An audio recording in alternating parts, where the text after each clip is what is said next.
மீனம் ராசியினருக்கு சுக்கிர பகவான் பதவிஸ்தானத்தில் அமர்ந்து பலனளிக்க இருக்கிறார்.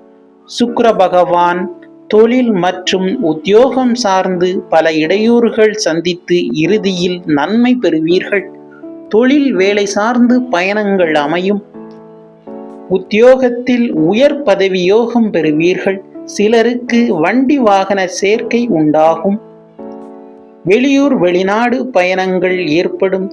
எந்த ஒரு செயல்பாட்டையும் நிதானமாகவும் ஆலோசித்து முடிவெடுப்பதன் மூலம் நல்ல முன்னேற்றமும் வளர்ச்சியும் பெறலாம்.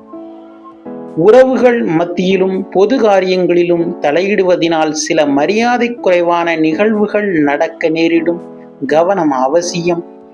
கனவு தொல்லைகள் அடிக்கடி வந்து போகும். உறக்கமின்மையால் அவதி ஏற்படும். மீண்டும் அடுத்த பதிவில் சந்திப்போம். நன்றி.